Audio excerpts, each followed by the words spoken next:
Kedudukan dan fungsi Undang-Undang Dasar Negara Republik Indonesia tahun 1945. Ya, jadi saya akan baca. Nah, konstitusi adalah sebuah norma atau sistem politik dan hukum bentukan pada pemerintahan negara. Undang-Undang Dasar adalah Undang-Undang Dasar dan konstitusi.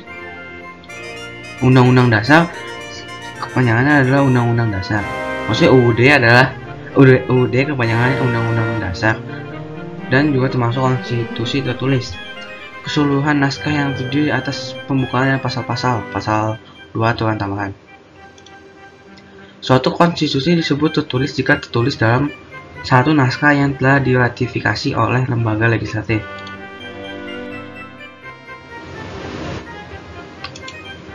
Sistematika Undang-Undang Dasar terdiri dari pembukaan.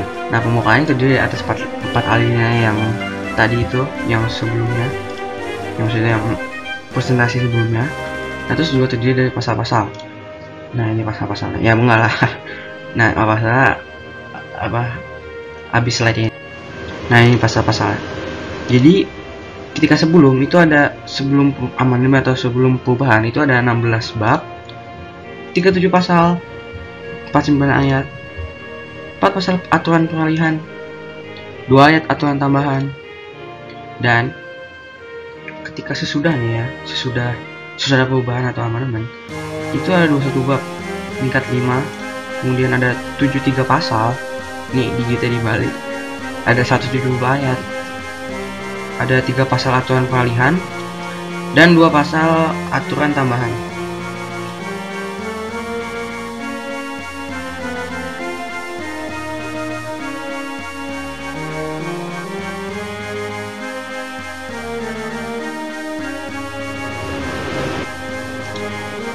Sifat Undang-Undang Dasar.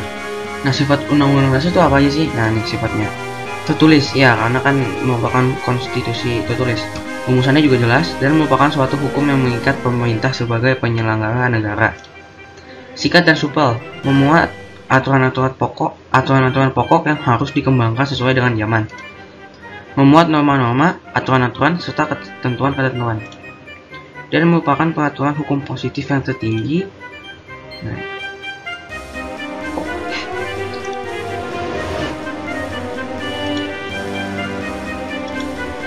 Nah, tujuan Undang-Undang Dasar.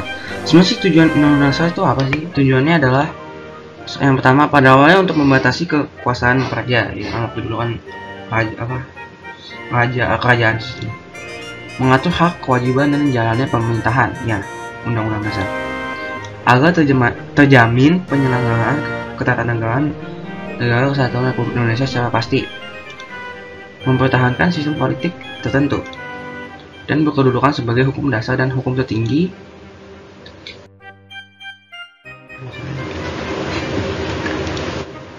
Nah, fungsi Undang-Undang Dasar. Tujuan sama fungsinya beda karena kan tujuannya itu untuk apa, sedangkan fungsinya. Jadi yang pertama, alat kontrol. Apakah aturan hukum yang lebih rendah sesuai atau tidak dengan norma hukum yang lebih tinggi? Pengatur. Bagaimana kekuasaan negara disusun, dibagi, dan dilaksanakan. Yang ketiga adalah penentu. Itu penentu hak dan kewajiban negara, aparat negara, dan warga negara.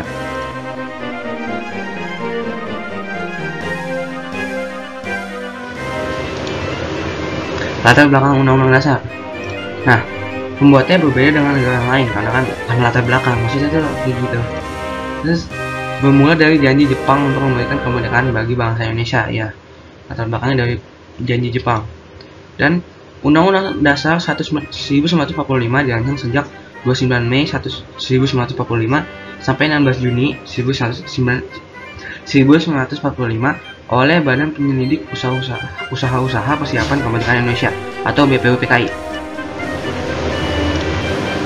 Dan motivasi adanya Undang-Undang Dasar adalah adanya kehendak para pembentuk NKRI menjamin dan melindungi hak warga negara, menciptakan suatu bentuk sistem ketatanegaraan tertentu, menjamin cara penyelenggaraan ketatanegaraan secara permanen, menjamin adanya kerjasama yang efektif antar lembaga negara. Nah, ya, motivasi. Maaf kalau intonasinya agak kacau. Nah, Terima kasih sudah menonton video saya. Mohon maaf jika ada kesalahan atau kekurangan atau ketidakjelasan. Wassalamualaikum warahmatullahi wabarakatuh.